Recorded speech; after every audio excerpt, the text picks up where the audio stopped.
on what route you are supposed to be taking. Let's return to the studio and get underway with our Kickstarter discussion, insights into gun-related violence and the trend of gun killings in the country in light of the latest that saw the very gruesome assassination of the head of the Ndiga clan. For the uninitiated, in local speak, Ndiga clan is, well, the sheep clan of the Baganda people, and the head, Daniel Bosa, was gunned down in very, very gruesome circumstances. Like I said, it is the latest in a series of incidents that are disturbing, first and foremost in how they are executed, but also the brazen nature of those that wield these guns. I'm joined in studio by a private investigator and security analyst, Mr. Egesa Daniel. He's a seasoned gentleman when it comes to these matters. We are glad to have you once again. Thank you. Good morning, viewers. I'm also joined by lawyer George Musisi. He has a bias in human rights and criminal law. We want to understand, when these guys commit these crimes and investigations are held, what is found out and how does the police continue to get clues on how many of these rackets can be infiltrated. You're most welcome. Thank you, Chris. Good morning to our viewers. This morning I also have Richard Biamukama. He's a lawyer and a security studies student at Nkumba University. We shall want to understand, when you want to go into the world of crime and security, what should you look out for? Can this particular understanding give us any clues to solve some of our long-standing security problems? Welcome to the program. It's a pleasure, Chris. Good morning, viewers. It's a pleasure to share with you today. No doubt. Thank you. I'll begin with criminal law. The latest is about criminality and the fact that it's now entrenched.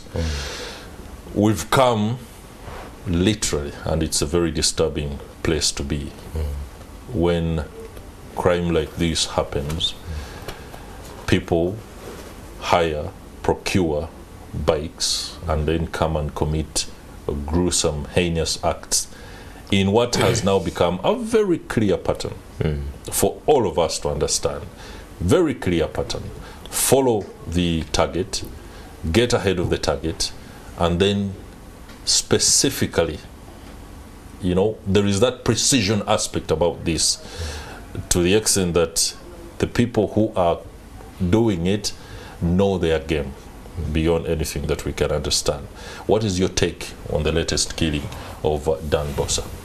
Well, like you've mentioned, Chris, it's now a pattern. Even when you hear shooting, you can predict how it's going to end. The only difference this time is that the culprits, or alleged culprits, were apprehended, and one of them summarily executed by the mob. But we've noticed a trend all the way. If you go up to the murder of the sheikhs, so many Muslim sheikhs were hit. Many times government officials, police officials would come out and say ADF. However, we've never seen any successful prosecution of any of the ADF suspects who were blamed, ADF suspects in court, because that's the official version. That's right. All the way from General Kayihura. We saw all the murders that have happened. Then we saw the unfortunate shooting of the state attorney, John Kagezi, all the way up to General Katumba, where even in the General Katumba's case, the then deputy IGP came, held a press conference, showed the different routes taken by the murderers, showed the possible owners. Some of people were put out of action.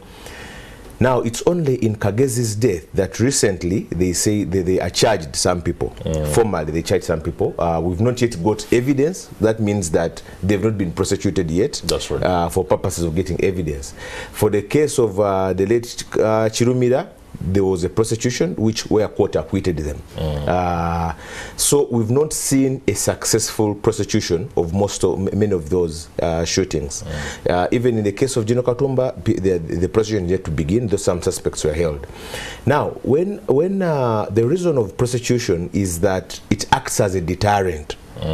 When suspects commit crimes, when they know that there are high chances that go with it. That's right. It's almost an inspiration to commit more crimes. I was looking at the police crime report of last year, and they're saying last year alone there were 300 murders by shootings. 300 reported by police. Yeah. And of those cases, only 53 were taken to court. That is less than half. And of they are saying 170 inquiries are ongoing, and 73 have been abandoned, which shows that maybe there's no one to prosecute. That's a very, very grim figure for a professional police. It's a very, very grim figure, and some of the reasons are very well known. Some of the reasons are, one, politicization of crimes. Of crime, yeah. If a person at a rank of an IGP comes at the scene and diagnoses and points fingers to ADF without even 30 minutes after the incident, it presupposes that he has already made a report, and all the investigators should toe in line with what the boss has said. That's right.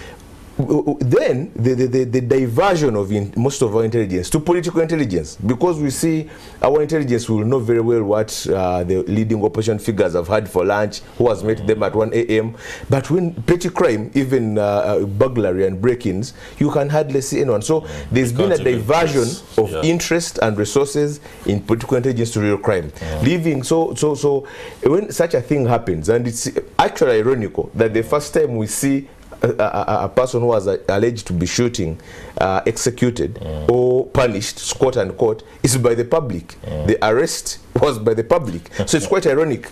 And there are very high chances that if the public had not got away with them, police possibly wouldn't get them, because it would be foolhardy to imagine that this time it would be so different from all the crimes we've been seeing. So there are a number of factors that have affected police's management of such crimes that it has possibly inspired the criminals, knowing that they're not going to get away with them. When we were coming up with CCTV cameras, there was hope that this was remember the president and his pigs line, saying that finally the pigs are going to be got. They thought that the cameras are going to be the magic bullet. But after installation of the cameras, we've not seen such a huge trend or huge difference in terms of in fact, it's embarrassing sometimes that the CCTV is able to track a phone thief right from the time he begins to plan to steal a phone from anybody walking on the street to actually getting the real culprits who commit some of the most heinous crimes. But allow me go to Daniel Egesa, your take on the latest crime, but also the circumstances of the apprehension of the suspects. Was it a case of luck or hot pursuit by some of the members of the public, especially border riders? Thank you so much. Good morning once again. My name is Freddy David Egesa. Freddy as F-R-E-D-D-I-A. Freddy, not Fred. Not Fred, no. My apologies. I got that name when I was still young, so it's still, I didn't get it at this age, so that's why it remains young and I'm an old man. So basically, when you look at what we are seeing today, we have seen borders in most of these murders, from the Kagezis, from whatever. Now, in the investigations, what we see in the Kagezi, resurrecting the Kagezi case, it's like it is like intelligence kind of. Not even fermentation, but it's a situation whereby if information goes in, you don't even have any hope, but eventually it maybe it rots, and then there is some kind of germination. It is just by luck that somehow, somewhere, if the state landed on information that Kagezi, whoever killed Kagezi had been locked up and whatever. So these guys they committed the offense according to what the police says. If I'm to go by what they say, they committed offenses, stayed committing more and more offenses, and then eventually by luck, by some kind they were got. Now, what does that tell us? That you know, when you live in a country where you do not see any serious security planning, that borders, we have talked about borders. Go to Nigeria. What used to be borders turned out to be what we call the Okada revolution, whereby they became kidnappers. They chose and became people who kidnap and so many things. Now, if you look at a country and you do not see a chance to see planning at any level, more especially with issues of security. You know, issues of security here are just taken like guesswork. Anybody can guess. Aren't you being too hard on the security forces, given the nature of the work they do? Most of it is clandestine or covert, so to speak. They couldn't be sharing the security plans as readily as you might want. My mother told me, she was such a brilliant lady, she told me that if you see someone ever quiet, don't think that he's deeply thinking, he may be sleeping. So I will not say that because the children is quiet for all these years. You know, if you see a situation whereby you see there is no program to regulate, to manage border borders. Before we talk about shootings, okay, we have like maybe if we are to go by the police. I don't even call it a report, but I look at it as a kind of crime statement, because a report is bigger than what I've seen. A report will have reasons why. I love the schooling that we're undertaking. A report will give you it will have a background. Why crime? Why are there crimes? Why does this crime come up in such a way? Then after that you talk about the statistics. But here you start talking about the statistics, you don't show people why does this crime persist? Why is it prevalent? Why is it ever there? Why doesn't it why can it be sized down? Now, if you look at, do you know how many people we lose over border, like in border related deaths we have? There are so many. We talk about a gun killing almost one person a day in Uganda. Border borders may be killing 10. They have been maimed. So many people have been maimed, but you don't see any program whereby there is a kind of a sitting. Wherever there is border, it becomes political. Wherever there is a border comes in, it becomes a political. But still, in all these cases, you find that borders are on the forefront of murders. Not border riders, but border as a kind of an item. As a means. The way I would take it like a gun. Yeah. The borders are killing more people than even the gun. Yes. Okay. So when you look at this, you'll wonder how and when we'll solve our own problems. We are losing people through accidents by borders, and we have not bothered to regulate. Well, how does Rwanda handle theirs? How does Kenya handle theirs? How do other countries handle their own? Because if many people, crime here stems from the way we plan the nation. In Uganda, I think we don't even need politicians. We need administrators. We don't need politicians. We don't, because they are ever quarreling. I know I've come to learn that politics, if politics was a human being, it would be a female. Because it loves, there is that situation it loves drama. There is drama, there's the staging up and so many things. But here, in administration, we talk about real things. Yeah. What affects the country? Recently I was in Gomba. What I found, I heard about a lot of cases where they had killed, where the Sobis and so many things. I went to kind of pick information and get to understand. You find one man has acquired the whole village, 3 villages, one man. Now, when he buys the villages, he starts kind of displacing the poor people who survive on small kibanja pieces. In the process, all that force was pushed without land and without source of food. They'll come here. Once they have come here, then they'll start becoming scavengers. And when they are to scavenge, they're supposed to pick from those who have something. Now, that's how crime is made. If you do not understand how a sickness comes up, you may never treat it. So when you look at this report, the police report, I will insist that when I look at this crime statement, we had so many crimes, but why?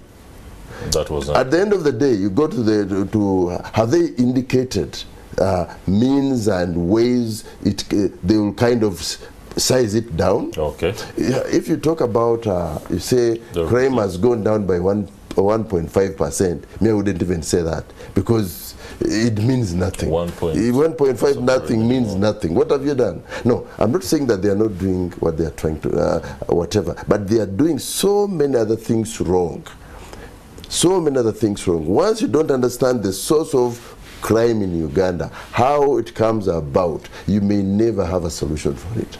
All right, thank you very much for that perspective. Now, allow me just build on that, because you have given us what appears to be a protracted understanding of where we are, to help us know, before you look at the fact that somebody has attacked another, or there's been an assassination attempt or a killing, if it is successful, unfortunately, like it has been for Dan Posa, there is an underlying trend to it. And that, of course, should be able to form some of the foundations of study within security and what you're pursuing. Your understanding of matters now, I think this incident, again, emboldens your ability to figure out this kind of trend. But just give us your view quickly before we can get down to pinpointing the specifics of this. You see, Chris, just like nuclear, gun violence forms part and parcel of what we call contemporary security aspects. So the security challenges that our times is facing. So gun violence is one of them. You have seen why there is arms embargoes and the rest. So, Chris, guns don't kill people. People kill people. Yeah. So that's what you should know. That whenever there is an incidence of gun violence, there must be a human being involved. So we should a broader study should be aimed at why these people go on shooting fellow human beings. So part of the reasons... That's a big one. Yes, part of the reasons that form this basis are what Egesa has been talking about, because whenever human security is interrupted with, it is inevitable that human security forms a basis of antagonizing state security. So the perception, you see, there are issues that arise whenever there is relaxation within systems. You see, the perception and the trend has always been that these shootings are state-inspired, But this has been majorly because maybe the investigations, the CID and the entire institution of the police has not carried out adequate investigations in order to apprehend the suspects, that's why you see most of these cases have not been taken to courts for prosecution.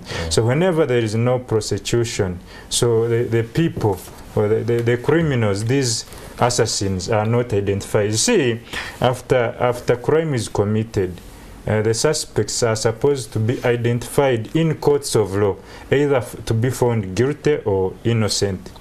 So when these suspects are not identified in the courts of law, so it creates a gap between the suspecting population.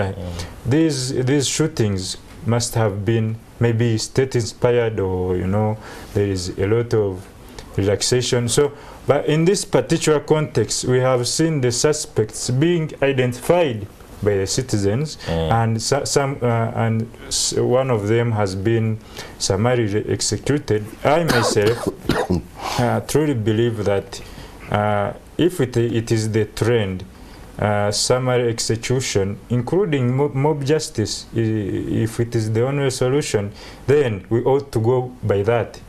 Because yes, if it is the only solution, because in America, in the Second Amendment, so every citizen is entitled to hold a gun, but in some states where gun violence is very rampant, the only solution to that gun violence is to ensure that every citizen owns a gun. So you can meet the same kind of treatment that somebody wants Absolutely. to balance out. Absolutely. So right. to counter that increased gun violence, those states adopted such policies. So for the case of Uganda, due to the relaxations in investigations, maybe to various reasons, understaffing, limited funds, we can. You see, when corruption became rampant, we formed the anti-corruption units, the IGG, you know, the anti-corruption court. We can establish an independent directorate in charge of these specific crimes, containing ballistic and forensic experts, because most of these statements that have been made by the police spokesperson, everyone can make, because everyone can identify which gun carried out the shooting. That is not too much expertise. Even an officer who has been at a basic training can easily identify that this was a pistol or an AK-47. Okay. So we should form up an entire directorate concerning this particular context, in order, because it is a great concern, because as human security goes on deteriorating, it will evolve into state security. Before you go to disarm the Karmajongs and, you know, those people whose guns are for protection and, you know, protecting their wares, first instigate this. All right. Now, gentlemen, you will agree with me that the incident that involves the latest, the killing of Dan Bossa, simply should lead us to a questioning of the greater aspects of our own security as a country, perhaps that have not been given attention like they should be. But let me just understand the aspect of criminality here. When I don't want to dwell rather on the fact that the assailants were apprehended. The assailant, we were lucky that we have them because of what happened. The pursuit by the border it's not something linear or planned, that if there's a killing within town, there's a group of borders who will pursue somebody. True. No, this was spontaneous. But this was an act of God. It was an act of God. It's spontaneous. You cannot actually say, since we have them, but they will offer clues on what kind of trend we are having. Is there a possibility, and this one is for George Masisi, that there is a racket that is responsible for these attacks, the killing of people? We cannot say they are targeting a certain class of people, but they are available for hire to do this job. Certainly, looking at the proficiency and manner of execution and the way they get away with it, I don't want to imagine that they're amateurs. I don't want to imagine that. So there certainly, it's an aspect of organized crime. And Chris, every country has organized crime. The difference is how you respond, how the law enforcement agencies respond. And I want to look at it in a bigger picture, like you've mentioned, of how we've learned to deal with crime in this country, that sometimes we are lost, sometimes even in the jokes, like Fred talked about act of God this time. There was an act of God recently when the pastor had his voice. And then it got lost into all sort of social media humor, but without police coming out to account, there is no person, I don't think there's anyone who has ever been charged. So I want to look at it in a bigger picture of accountability by law enforcement agencies. We have had lots of organized crime. We had a few years ago, we had girls being murdered. You remember that racket? Yeah, there was a trend. And there was a trend of over 10 girls were killed. There was never a single person who was successfully convicted. And that went like that. We had the Bijambias in Masaka. So many people were hacked. Yes, I know that some people facing trials, including MPs, which has been caught up in the politics. Just last week, 2 of the suspects said, we've never met these co-accused persons. So this is a group you are trying. So mindful of the sub judice rule, we are yet to see what court will say about that. But we know that the case has been caught up in politics from the start. So when there's a shooting like that, how far is police willing to go to the conclusive end. And I don't even want to think that it's a matter of lack of professionalism. There have been some cases. I want to give an example of a young girl who was killed called Brenda Nagirinya, who was, remember, who was the gentleman called Arsenal, the accused person. He was convicted by court, and if you see the proficiency, how police investigated this case, it was top-notch. So we have, it's just a matter of will. There is a selective investigation. Selective investigation. There have been some cases where you see that police has done a very, very good job of pinning the suspect. Meaning police is able. Police is able. It's a matter of will and a matter of how police looks at its duty, that do I have a duty to account. So police is caught up in that web of government agencies that we think that they think they don't have a duty to account. That if a shooting like that happens, how far do you go to account to the people? Either I have failed or I have done this, that the next day to be taken up by the media. The last shooting was in January of Pastor Bujingo. How far has police come to say that this is what has come out, this is the report, or it's another open investigation, which we, as all know, will wait for an act of luck for a suspect in prison to whisper, and then just like the Kakezi's case. So for me, I think it's that bigger malaise which is caught up of public institutions that they cannot account. And then there's a time when we had a lot of crime, and then President instituted Operation, I think, Wembley, and we all know that crime went down. So it's always a matter of will by the law enforcement agencies, whether they should take this seriously, or we are always caught up in that, it's ADF, it's ADF, and of course not accounting to the public. Which is very disturbing indeed. But Mr. Gesa, as a private investigator, is there the possibility, for example, that the police could be grappling with what appears to be mixed signals from assailants? The January case of Pastor Bujingo. Of course, on social media, there was a lot of talk about the circumstances, and then this one. When you relate the two, are there any similarities in execution, or do they completely offer an investigator a new pattern of thought to follow? The shooting, if you look at the shooting, the Bujingo shooting and what we're having now, they are quite different. Okay, in the Bujingo case, we see a pistol introduced. A pistol is used, and you can see that that person was much more he was very careful. He was very steady. You could, if you had to read the demeanors and whatever of and much of what is being said, you can see a professional. If you talk about professionalism, there's professionalism even in committing offenses. You can see, I've seen people carrying money from banks in millions just by touching a button. That is professionalism. They know it, only that they know it in the wrong or in a kind of a different direction.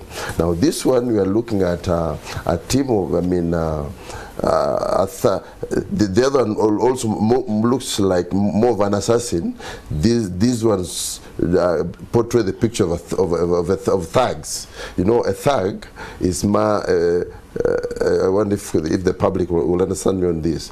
A kind of a professional assassin is that person who is deeply trained to do something. Now, a lumpen, someone who comes in and takes his chances, this is now the team that went for Bosa. But at the same time, also we should remember that the way Uganda, the way our investigation is planned is how we fail. We don't know what the sources, why crime is skyrocketing. We don't know. We don't know. This is a country. Policing has never been boxing, whereby you need or football, whereby you need the young and the strong. No, it's about experience. It's about consistency on what you have been doing for some time. If you see a nation whereby CIDs are third of the force required, and you find that they are retiring people at 60 years and sending them to do nothing, then you just wonder if whoever sits to plan our domestic security understands what he's doing. And that's why we're doing a lot of messages. You know, as a professional, when I look at what is happening now, I don't even look at the offenses, because offenses are resultants. But I look at the base, the source of crime, and how the planner looks at kind of dealing with it. And at the end of the day, you may realize that we do not have clear plans about, we don't seem to have any clear plans. That's why when there's an incident, you know, police within a minute, they are talking about evidence. They are discussing so many things. They are giving clues here and there. Even where it may become a problem, and that's why people tend to doubt police, because they speak very fast, they compete with us. They want to come and say something, and in the process they may not, which they may not sustain. So what am I saying is, if we are to manage the security of this nation, we should go back to the drawing board. We should understand that security investigation is a science. People, if you have to do investigation, you don't do investigation because you have pips and you have ranks wherever. You do investigation because you have the brain, you have the knowledge, you have the experience, and you have been hands-on. So, okay. Yeah. So in the process that we are having all this, you can see that much of you know, once you plan anything, whether it's a wedding or whatever, you'll get very wrong results. Of course, I've always told Ugandans that we should wait upon God and pray every morning that we're not shot at, and pray every evening that we go through the night well, because literally, to me as a person, I see the will, I see this kind of reactive kind of intelligence, and I'm not seeing a situation of proper planning of and combating crime. All right. No. Good. Thank you very much for that. It's of course one that opens our eyes to the reality of the country. We seem to have so many security agencies. That is also one thing, especially in the private sector. I don't know whether that's specifically to guard money alone, but when you have so many within a society, you would expect, for example, that security would improve rather. So when we return from the break that we are going into, I'll ask Mr. Byabakama, who is a security studies student, on whether this should actually be one that we should inform our next steps. If we have so many agencies doing the job, does it dilute the ability of those, especially who are coming on as novices? Mr. Gesa has alluded to the fact that the experienced are being retired and allowing those who are wearing pips and young to take on the job. They could be doing the work as though they are conducting. Interesting discussions behind the scenes, but we're glad we are still with us, and this is the Kickstarter. We are looking at some insights into the gun-related violence in the country in light of the latest incident that involves the killing of the head of the Ndiga clan in Buganda Kingdom, that is Daniel Bosa. Now, the discussion often is bound to cause a bit of furor, anger, resignation in some sections of society, because the questions will be asked, so what? Are we going to wait for the next incident where another person is attacked and then discuss these matters? Some people say that Uganda's problems are multifaceted and that the tendency for us to compartmentalize could be the problem. When we don't have a governor for the central bank, we look at that on its own. When the health system fails, we look at it on its own. When the education system brings its challenges, we again debate that on its own merits. Yet, the interconnectedness is what should be the greater picture. Now, for me, as a moderator and a presenter on MorningAtNTV, that can present a very huge task to be able to bring together all these aspects in order to create the national consciousness that will allow, for example, a security system to recruit, craft, and train people to do the job and not to enrich themselves. That is food for thought. Let me return to the studio and to my guests and begin with the security studies student. We need to understand how to deal with what we have failed to deal with over the few years that many of us are able to kind of look back at, especially given the fact that I don't think, apart from Mr. Gesa, the rest of us are under 45. Presumably. Presumably. The lawyer has spoken. But so what are the solutions? Because we must be able to offer the nation solutions even within our setting as MorningAtNTV. It could be a suggestion to the ideas that have been fronted but can be fine-tuned. When you're studying security and how to confront the challenges of the day, what possible interventions for the sake of a country like Uganda do you look at as best workable? You see, Chris, crime has evolved with the evolution of society. Okay. So just help me, don't be very technical. Yes, when you read in the Genesis, you read about the forbidden fruit. When you read in the Exodus, you read about the Mosaic law. So crime has evolved with the evolution of man. So in this particular context, it has been a trend that whenever there is a shooting, the next question is, who is next? So that has been the next question. And it's something that causes fear. Yeah, and that's a worry, because the investigation is supposed to identify the culprit, the suspects, and these suspects are purely identified and confirmed by the courts of law. This has not been done, so there is a relaxation somewhere. So we should, before we think about what should be done, let's first let's first talk about the relaxation within the institutions concerned with doing their tasks. Because whenever there is no prosecution, it means that crime has been aided. You perpetuate chances for more crime. Because in Uganda, guns are a monopoly of government. Even these private security companies just get licenses to own guns from government. So guns are a monopoly of government. That's why it has been a perception amongst the public that whenever someone is shot at, in Kagadi, you'll find people saying that government is Maziri. That is in Kagadi, literally meaning that the government has finished him. So, but in this particular context, we see suspects who have been apprehended from the same family with the person they have assassinated. So that's what I told. That's why I told you that guns don't kill people.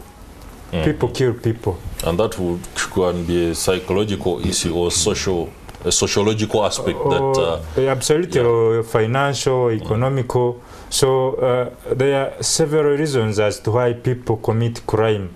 So before we look into that, we should first ascertain that how do these guns end up in the hands of wrong people? Who owns these guns? Because when there was rampant shooting of those police personnel, I think it was the late IGP Andrew Felix Kawesi, because he trained me way back in Kabali. Hey, wait a minute. Yeah, he came in Kabali. So Andrew Felix Kawesi, there was fingerprinting of all guns in Uganda, so that was carried out. So which type of gun is this and who owns it? So that should be the question: who owns the gun? If there is illegal guns in Uganda, then we ascertain mechanisms on how to disarm these guns which are in wrong hands, like we did to the Karamajongs, like we have done in the Northeast. So otherwise, if we continue in this trend, we are most likely to instigate more gun violence. I guess help us quickly understand, when you find a gun at the scene of crime, how quickly does how do they describe it, going back to look at the trajectory of ownership, in light of the fact that all guns were print, as in they have that signature and we know where and who owns what? When you talk about that, we may talk about guns that are in the hands of that are in the hands of our armed forces. But you may never fingerprint all the guns in any country, not even America. They have failed even to do it, because guns keep on getting introduced into a nation by hook or crook. But what you have to understand here is that crime is a monster. It's maybe if I use the word monster, the young people may not understand, but I would say crime is like an infection. If you don't manage an infection, then it will keep on multiplying. If you manage it, then you size it up and then you kind of deal with it. The problem here is not that we can crime can be eradicated. No country has done that. If you want a crime-free country, you just go to heaven. But if we are to live here, we will live with crime. But at what proportions? At what levels? At when it is above us, or when it is subdued and it's almost like under control. How do we put crime under control? We put crime under control when we put our minds together and look at it as a common problem, other than looking at it, other than the way we look at it as a kind of an advantage. Because our people are not even well facilitated.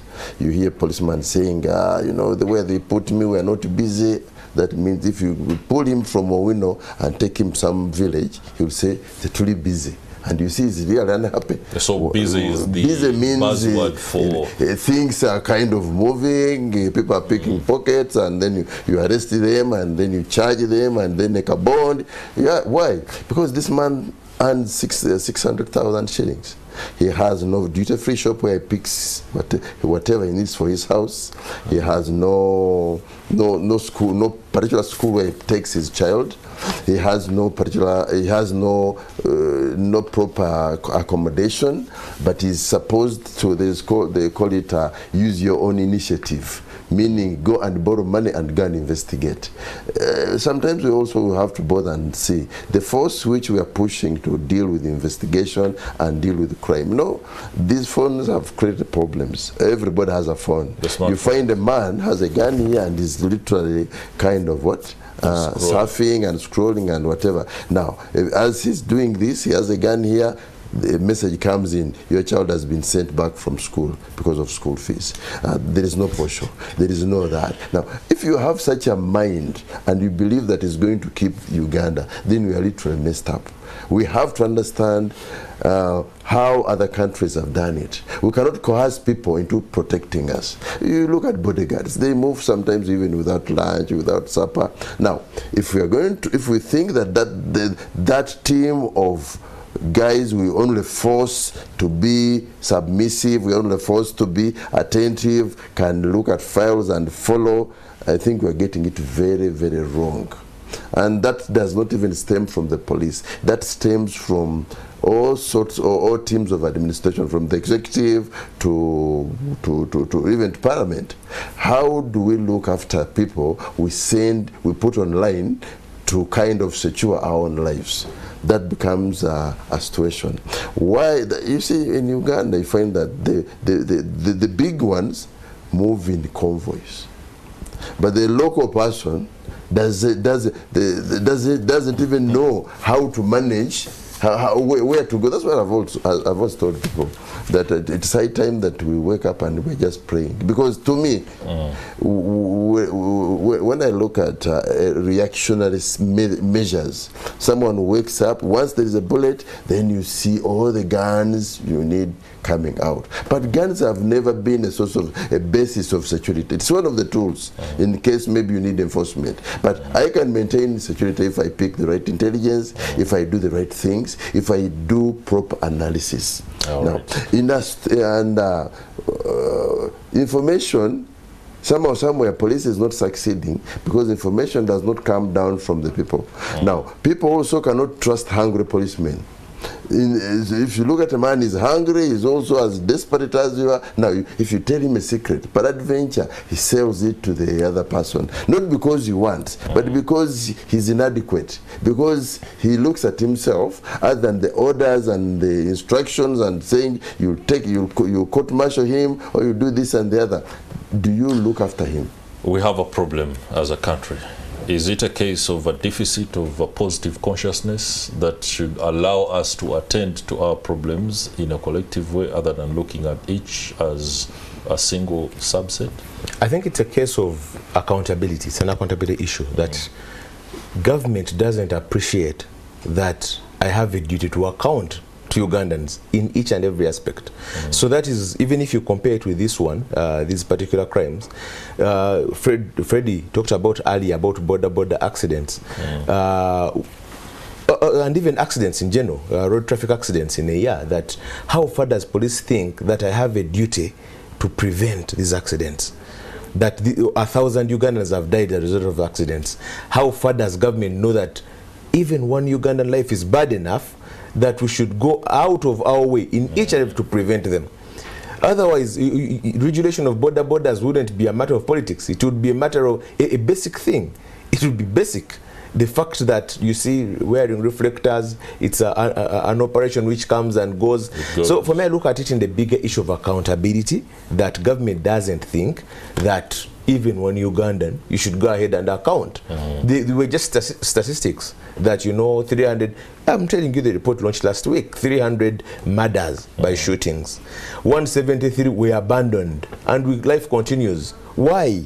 Maybe police owes us a duty. Why have you abandoned these ones? Is it a matter of killers not being seen? Is it a matter of... So for me, I look at it in that sense, that police is just like any other institution of government which thinks that we don't have a duty to account. So the rest are just statistics, and it's left up to the Wananchi, like they did on Sunday, to chase up the killers and exterminate them, which is sad. So it's that whole collective from the government part that we don't think we owe Ugandans even an explanation of even one death by shooting. No Ugandan death should go unaccounted for.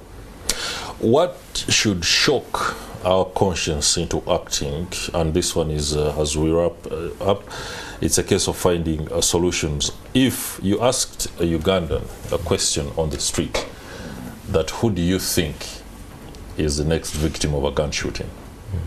Do you think Ugandans, okay, it's a question that I know an answer to, but it's one that of course takes you back when you're asked, who do you think is the next victim? That is where we have reached. Yeah. Okay, you spoke about the fact that there are those that are targeted, people.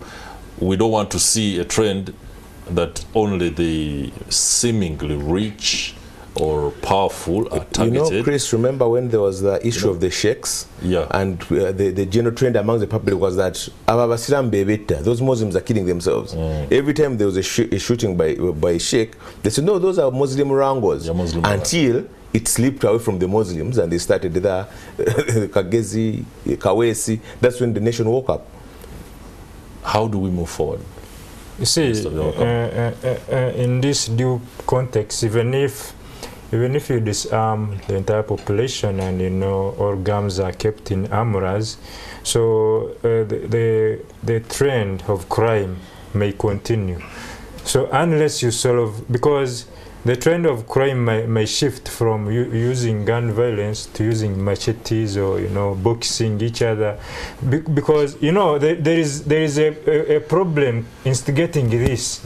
So unless we solve that problem, he talked about people being landless in Gomba when he went to Gomba. So let's address the key concerns of human security in the society. So when the welfare in the society is stable, these are minor issues to resolve, because there will be these grievances within the society will be easy to resolve. So let's empower the CID, because it is the only institution, because you are talking about these various, cropping up institutions doing investigations. The private security agencies. Yes, it is only CID in Uganda that is entitled to investigate the crime in Uganda. So let's empower CID, let's empower the security personnel to investigate these crimes and, apprehend suspects, because whenever suspects are identified in the courts of law, it curtails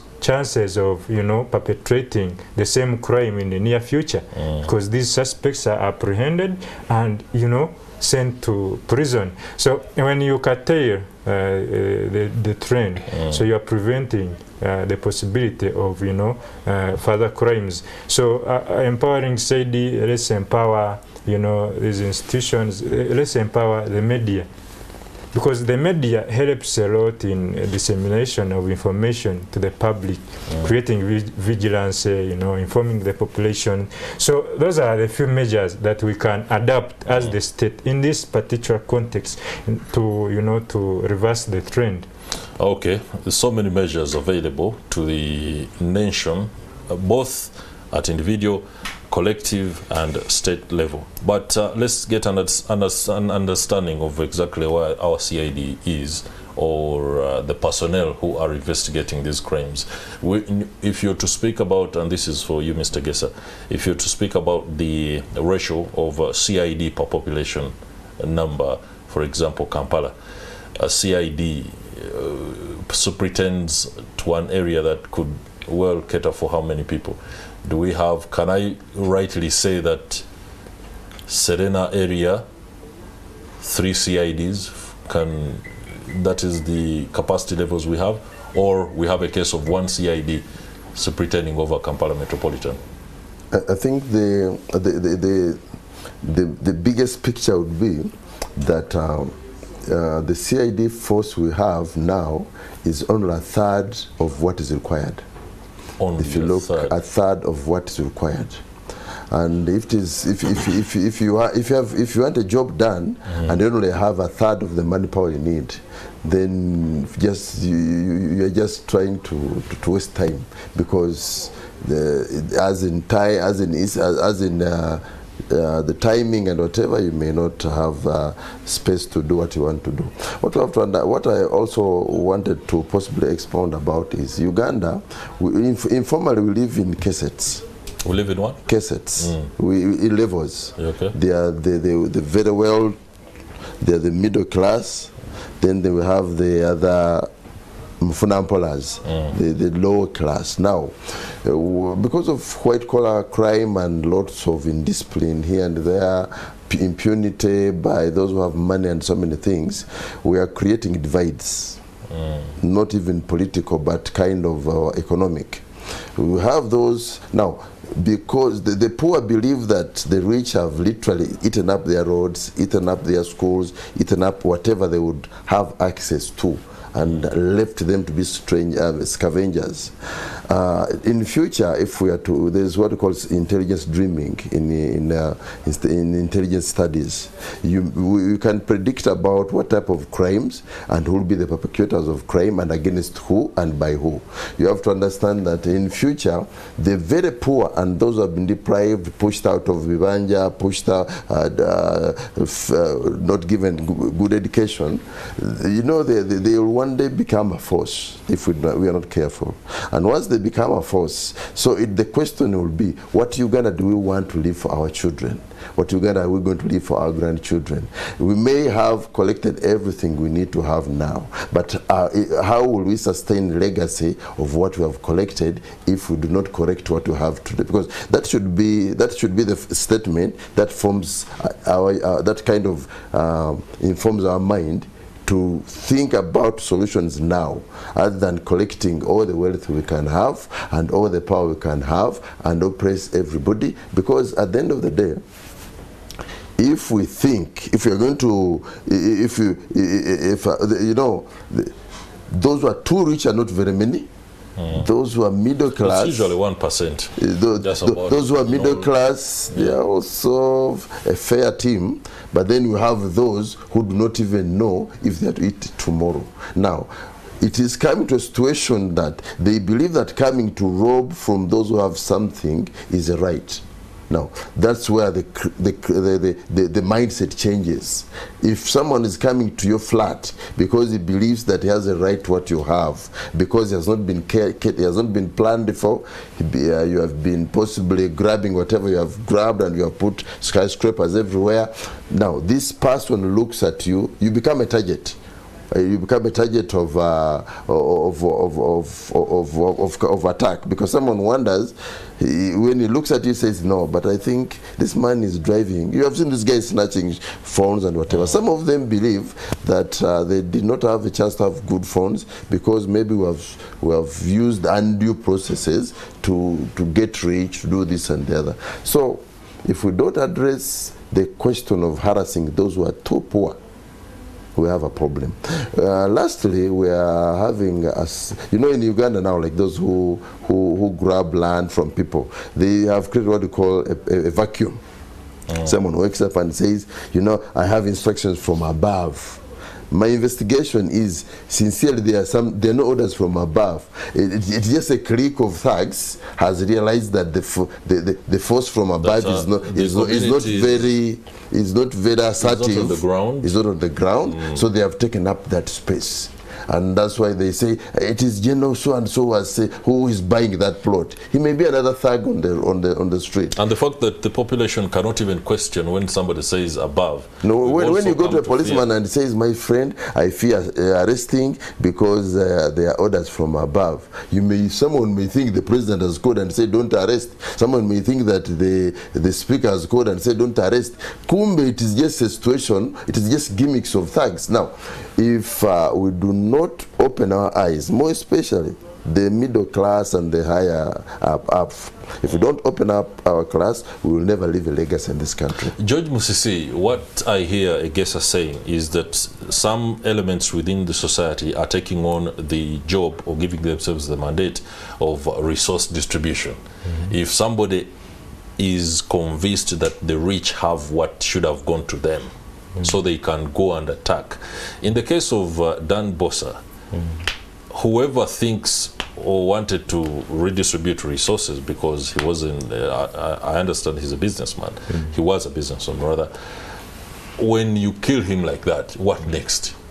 Will a paycheck somewhere be written instead of money going to Dan Bossa will come to the killer?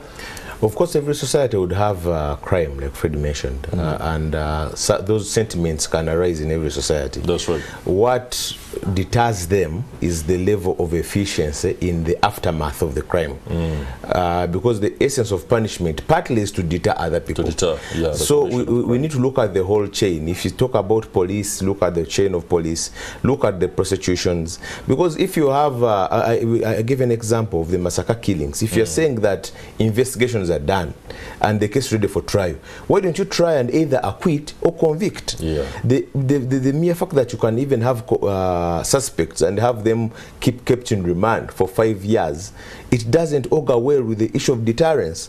If you're saying that they committed a crime, take them through the due process if they are convicts. But those sentiments will arise because they know that the level of risk of being caught is quite low, that one, I may not be caught, or if I'm caught with $1 billion after having shot and stolen $1 billion, I can easily give some money to the investigators and go with it. No, I will be asked to invest it here. I'll be asked to invest it here. So that impunity can only grow if they know that the society in which I'm doing that will let me go with it. And that is the key difference with the other societies, that whereas gun violence is a lot in other societies. A lot more than here. Yes, possibly South Africa in this continent has the most gun violence. But the aftermath, that there will be high chances of being tracked. Just a few meters away from here, a gentleman around this time, a police officer, entered, shot at a man, on a working day, went to police, deposited his gun, CPS, and walked away. He was arrested somewhere over 100 kilometers away from Kampala. On a working day, at 8 a.m., he shot someone on Parliamentary Avenue, and he wasn't arrested there and then. He walked away, deposited his gun at police, Central Police Station, in broad daylight. So I'm telling you that the aftermath, what is going to happen? Just imagine if that boy had some money, possibly would have fled the country before they arrested him. So what happens after is what gives people the rise that I can go with this crime. All right. Let me give gentlemen, all of you, a minute or so to wrap this conversation up in light of what we should expect from the police. It's a gloom picture. That one I must be very honest with you, given your submissions. It's again another case of a report that will be demanded, but it will never appear. When it does, we shall all be shocked. Pleasantly surprised. A report has come out, but of course it should be able to offer us some sort of food for thought and points of reflection on how to move forward. And if you don't mind, let me begin with the gentleman on my left. As we wrap this up, what are your last words? You see, Chris, nobody is safe. The cassette system they have been talking about, we have seen recently a private shooting a colonel in Uganda here. So the cassette system is no longer working. Even though people get more rich and more rich at the expense of certain citizens, so the cassette will not help in maintaining their wealth. So it is better to, when crime is committed, let's take crime as crime. Let's investigate the crime to its logical conclusion, so as to ensure that these culprits are identified by the courts of law and the law takes its course. So unless we want the trend to continue, because we are always asking who is next, and we have seen people in this particular context starting to mock, to forge away, forging these assassinations, because there are some assassinations that the population has totally rejected. Totally rejected. So yes, people have started faking these assassinations, taking them for granted. That I can do anything, and stage drama to show that it was an assassination. So that is what is going on right now. So let's work out on investigating crime to its logical conclusion. So after every culprit is identified in the courts of law, then the trend will be curtailed. So let's address the key human security concerns, because even I told you, even if the entire population is disarmed and the entire guns in the barracks kept in the armory, yes, crime won't continue. So let's address those issues in the society that cause disagreements. For example, in this case of Bosa, we are seeing he has been killed by family members, Indiga clan members, according to police. They belong to Indiga clan. They belong to Indiga clan. Yes. So it means they are members of his family. So, but the trend outside there has been that.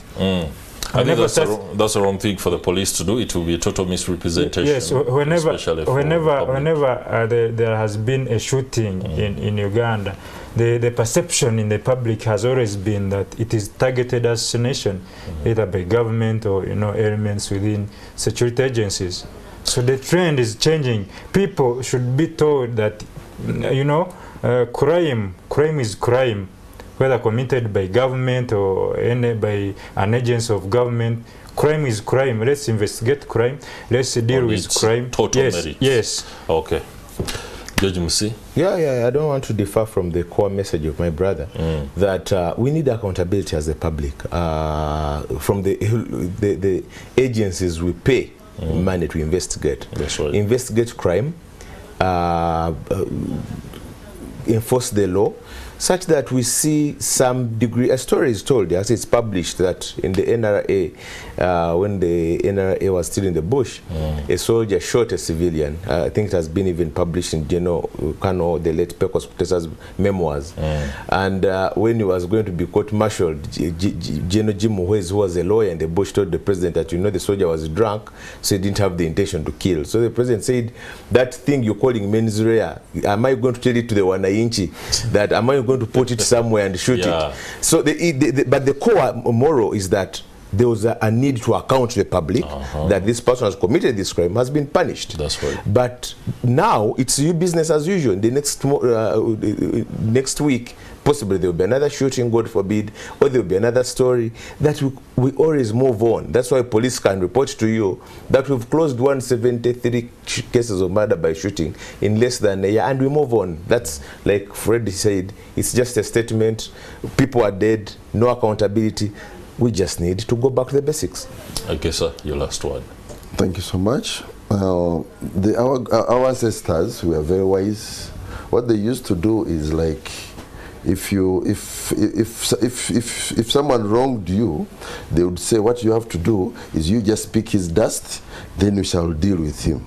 Why they are trying to deal with how we would react if we believe that we're not getting fair treatment.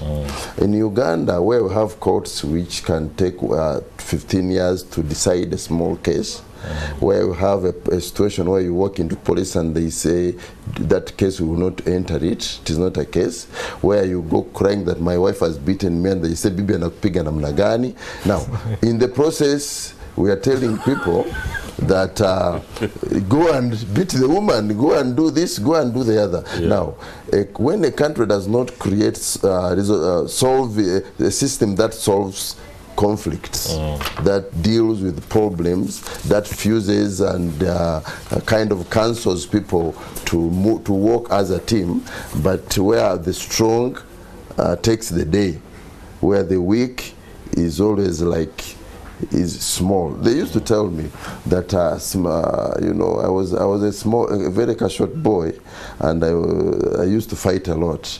Then they say, they told me because you know, why was I fighting? Because everybody who would pass by would knock me on the head. So because I'm small, everybody would take me like I'm a joke. So in the process, I learned to fight every other time because I had to also create space. Now, what I'm talking about here is, look at the judiciary. We bring in a case, maybe a small case of land.